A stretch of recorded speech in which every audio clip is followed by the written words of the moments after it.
Pessoal, estou aqui no Medusa Urbana, Vinho Bar, com o Jean, que vamos conversar um pouquinho sobre a proposta desse local, isso tudo. Então, antes de mais nada, já estou pedindo para vocês que estão assistindo o vídeo, por favor, sigam o nosso canal, dê um like no vídeo se você gostar, assista até o final e vamos bater esse papo aqui com o Jean. Qualquer barulho, qualquer coisa que estejam ouvindo é porque o Wine Bar aqui é muito perto da rua, então não tem problema, pode acabar acontecendo. Jean, vamos lá. Você que também é publicitário, assim como eu, e veio parar no mundo do vinho, como é que surgiu essa ideia do Medusa? Como é que veio isso? Então, cara, a Medusa ela nasceu em 2017. Eu não sou do Rio, tô há 6 anos no Rio. E aí eu trabalhava na área de marketing já, fiz carreira em área de marketing, atendimento a cliente, consumidor. E aí quando eu saí, morava em São Paulo, eu sou mineiro, mas morava em São Paulo já tinha 10 anos. Saí de lá e mudei pra cá pra trabalhar com outra área de marketing, mas mudei em 2015, meados de 2017 eu já estava bem cansado dessa área corporativa e estava começando a pensar em alternativas de trabalho, de outras coisas. Eu tinha um primeiro sócio na adega, na Medusa, que ele fazia curadoria de vinhos na época. E aí eu conheço um pessoal que produz vinho no interior de São Paulo, chama Vinhos Canivese, é um casal de amigos meus que eu já tinha trabalhado com a Mariana, que é a esposa do Ayrton, que é o produtor, que é o vinhateiro. E aí eu falei para esse meu sócio, né, falei, você tá cansado de ficar trabalhando nessa área sozinho de curadoria e eu tô pensando em outros negócios, porque a gente não traz, começa a representar o vinho Canivese aqui no Rio. Começamos a representar, minha casa virou um estoque grande. E aí, não é um problema, né? Não e aí aquela loucura de você ser bem amador, entre aspas, no espaço. E aí a gente fazia muita feira gastronômica e aí eu conheci um espaço aqui no Rio que chama Fábrica Bering, que é um espaço cultural, que tem muito ateliês, artistas plásticos. Ele é um espaço que foi a primeira fábrica de chocolates do Brasil. Fiz um evento centro, lá, né? no Santo Cristo, região portuária. É uma região de difícil acesso, só para quem faz evento. Acaba que o espaço lá é um espaço muito mais de estoque e de trabalho dos artistas. E aí eu sou publicitário, ligado à arte, me apaixonei pelo lugar. E aí falei, eu quero colocar o meu estoque de vinhos aqui. Eu precisava de um escritório na época e fiz um mix. E a Medusa começou a nascer ali. E quando eu pensei no modelo e conceito da Medusa, eu sempre fui um entusiasta de vinho, sempre gostei de estudar, sempre gostei de beber muito mais do que de estudar, né? Obviamente. Com certeza. A gente estuda porque gosta de beber. Exato. Né? E aí, só que sempre me incomodei muito com essa glamorização, a questão de se colocar um difícil acesso à produção do vinho. Mesmo que eu tivesse esse tipo de acesso, eu não gostava de me sentir desconfortável nos lugares para escolher um vinho ou beber um vinho. E aí quando eu pensei a Medusa, eu acho que preciso no mínimo ter um lugar, já que eu vou ter um espaço que eu gostaria de ser atendido num lugar assim, como eu gostaria. Sentisse à vontade, né? Me sentir à que vontade. o vinho fizesse mais parte de uma coisa do dia a dia, assim, uma coisa normal. Né? E aí eu comecei, como eu comecei a trabalhar com vinho nacional, aí já veio a primeira coisa de ter muito mais vinhos nacionais para serem vendidos, que é uma parcela já que se sofria na época, em 2017. Hoje, graças a Deus, a gente está mudando. Por causa de pandemia, cenário. a gente mudou mais esse cenário também, pela questão de consumo. Mas em 2017 já se consumia vinhos nacionais, mas ainda era muito mais tabu do que hoje em dia. E aí eu focava muito mais em vinhos nacionais na Medusa, já por essa razão. E comecei a funcionar muito mais voltado para um público mais diverso, LGBTs, galera negra, feminino, mulheres principalmente. Todo esse público que é um ambiente mais inclusivo para todo mundo. Exato, né? Porque eu comecei a imaginar que eu comecei a levar, na verdade, essa história do democratizar o vinho para o lado muito mais de vamos democratizar tudo que tá ao nosso redor, né? E aí eu acho que isso é a base, é o pilar principal da Medusa, de que já que a gente tem uma diversidade de vinhos e você pode ter acesso a vinhos baratos e vinhos muito bons. Nem todo vinho bom é tão caro, nem todo vinho muito caro é bom, na verdade. E aí isso gira em torno do conceito do que é a Medusa. E aí eu fiquei lá na Bering nesse período todo, fazendo eventos, funcionando no seguinte. Em 2000 e... tô perdido no tempo, em 2020. O ano passado, 2019, a gente começou a pensar nesse novo local para o bar, porque a Medusa começou a ter uma necessidade de ter um dia a dia, não ficar só pontual no espaço de finais de semana. Eu comecei a ficar dedicado para o mundo do vinho desde 2018, 2017 eu ainda fatiava minha carreira, e em 2018 eu fiquei dedicado para a Medusa. O meu primeiro sócio da adega saiu em 2018 e aí em 2019 um grande amigo meu topou ser sócio, o Bruno, do bar. E aí a gente começou a rodar lugares, né? Onde é que a gente leva, eu tendo a Medusa um espaço dentro de um lugar de arte com uma diversidade de público, uma galera alternativa, artista, galera LGBT, galera trans. Tinha que criar um local onde essa mesma galera se sentisse à vontade. Atraído. E o chefe de cozinha da casa, que é o Guilherme Hoff, que já era meu parceiro lá na época da fábrica Bering, ele nasceu aqui no Cosme Velho, na região de Laranjeiras. Então ele sempre viveu aqui e aí ele com o projeto do bar, eu já convidei ele novamente para participar, para fazer todo o cardápio. Por quê? Essa história de democratização, não só o vinho, a gente queria levar para tudo que envolve o espaço do bar. E o Guilherme é muito focado em comida de boteco. Ele é muito voltado em simplificar também a gastronomia. Então combinou bem uma Combinou super, né? A gente está falando de um bar de vinhos e aí a gente tem um espaço onde a comida também conversa com o vinho. E aí eu convidei ele para o projeto.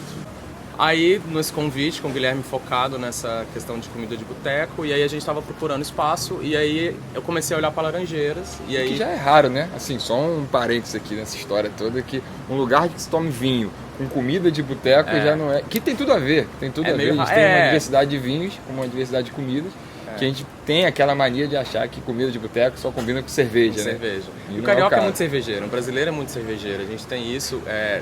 Eu recentemente estava conversando com outro amigo de São Paulo, que é sommelier, que não adianta a gente querer ser o país do vinho, a gente é o país da cachaça, é o país de outros destilados, mas a gente pode facilitar o acesso a essas outras bebidas que a gente também gosta nesse sentido. E aí é meio raro essa história, principalmente porque comida de boteco é muita fritura, né? Muita coisa assim. A gente sabe, quem gosta de harmonizar, sabe que você consegue harmonizar coisas, frituras muito boas com algum tipo de vinho. E aí o Guilherme me ajudou bastante a ter esse olhar diferente para Laranjeiras e Cosme Velho, essa região. Por morar aqui, por conhecer e tudo mais. A inauguramos em 10 de março. Foram abençoados aí com a pandemia iniciando em cima. 15 a gente fechou.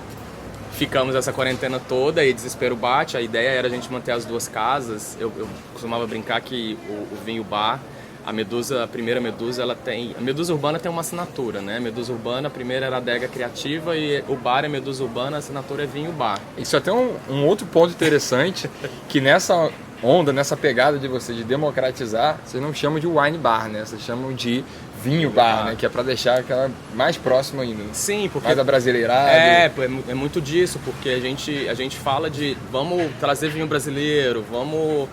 beber vinho como o brasileiro gosta. Não é só de vinho brasileiro aqui? Eu tenho 90% carta de vinho nacional, não deixei 100%. Talvez algum dia eu fique 100%, mas a gente ainda tem muitas questões mesmo de distribuidora, de acesso aos vinhos, isso antes de pandemia.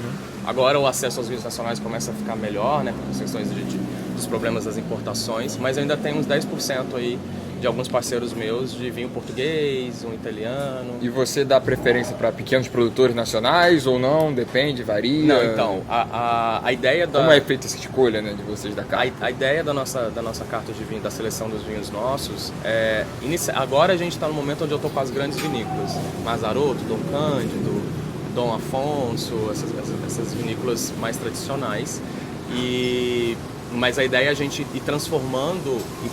Ter momentos de se ter uma seleção de natural, de um orgânico. Você já tem natural e orgânico aqui? Ou ainda não? Mas vai ser a proposta. Sim, Por sinal, eu escutei o último podcast de vocês, está falando justamente sobre vinho natural. E vocês têm podcast, né? Então tem podcast. Aí do podcast, para finalizar, resumir a história do podcast, eu comecei a pensar sobre essa questão de comportamento de consumo. E aí eu convidei uma amiga que é a Areta. A Areta é uma blogueira sobre vinhos e gastronomia, que é uma mulher preta, que aí a gente já quebra um paradigma, né, de que você só vê mulheres brancas ou homens brancos trabalhando esse conteúdo de vinho.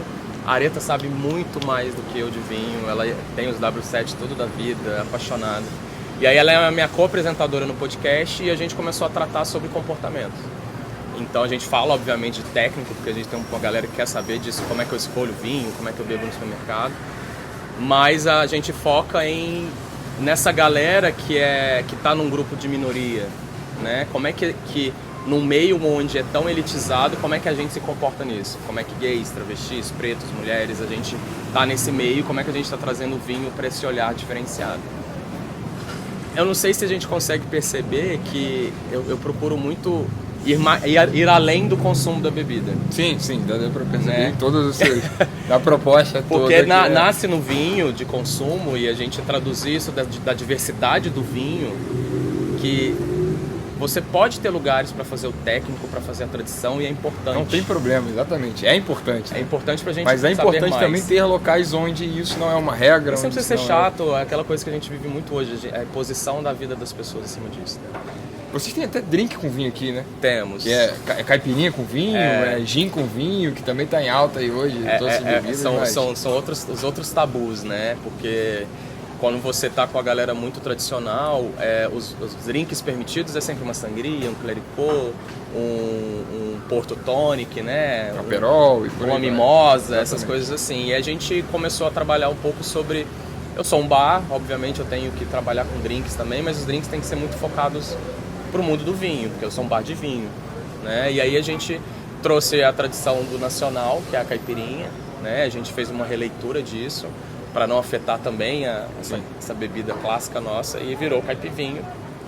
A gente tem um outro drink que sai bastante, que é o Beze Chardonnay, que é um drink à base de gin, de vinho Chardonnay. Que tá em alta também aqui. Tá em alta, é super refrescante. Tem o nosso gin, o GT Rosso, que é gin tônica com vinho tinto. Então a gente sempre tenta colocar o vinho no ambiente disso. Jean, uma dúvida aqui que com certeza não é só minha, quem está assistindo deve pensar também. Por que o nome Medusa, né? Então, Medusa foi uma figura que sempre me acompanhou desde muito novo. E aí, quando surgiu a oportunidade de se ter o espaço, eu falei, veio na hora de que era Medusa. Eu tinha Medusa para tudo, nome de Wi-Fi, tudo etc. E eu gosto da mitologia, da história dela. E aí, quando me veio essa história da gente quebrar um pouco os tabus e questionamentos, existe a história de você também olhar a vida da Medusa como a vítima da situação, porque ela é muito colocada como algoz, né? Como um monstro, mas ela foi uma vítima. Quando a gente olha para o feminismo, a gente questiona padrões, tabus, que é tudo que a gente está falando aqui, a Medusa foi uma vítima de uma situação onde foi acusada de ter roubado o marido da outra deusa lá. E aí quando a gente olha a figura da Medusa, são várias cabeças em cima de uma cabeça só. E isso deixou muito mais claro, porque a Medusa meu trabalho envolve muita gente, porque eu acho que a gente aprende muito com os parceiros, com todo mundo que está comigo, quando a gente fala de diversidade também nesse sentido. Então, hoje, eu acho que a gente já começa a quebrar um pouco as tradições nisso. Um espaço que chama Medusa Urbana, o que isso está ligado a vinho, mas o ponto não é a ligação a vinho, né? É ligação a todo o resto. E tem só uma curiosidade, que eu fui descobrir isso depois de quase um ano de Medusa, alguns meses de Medusa, que na época lá da mitologia, os gregos e tudo mais, eles costumavam tomar vinho na taça deles com o rosto da Medusa no fundo da taça. Essa aí eu não sabia. Essa aí, olha, tá vendo? Aprendemos aí. E aí, por quê? A hora que o vinho ia acabando, o rosto da Medusa aparecia para eles terem que colocar mais vinho na taça. A taça tá sempre cheia, né? Podia voltar essa tradição. Pois né? Isso ainda é objetivo nosso de ter essa tacinha aqui dentro. E aí, casou. Eu falei, sem querer, a gente tem uma história de vinho focada na Medusa. Isso é muito legal, gente. E assim, esse papo foi muito bom aqui com o Jean. A gente vai ficar aqui conhecendo ainda mais o local. E quem não baixou ainda, pode baixar o aplicativo do Intervino, que tá disponível tanto para Android quanto para iOS. E lá você encontra todas as informações detalhadas, como localização do Medusa, horário de funcionamento, fotos do local, isso tudo tem lá para quem quiser ver. Jean, muito obrigado pelo bate-papo. Eu que agradeço, cara, pelo brinde convite. Aqui ao Mundo do Vinho. Sucesso. É isso aí, obrigado.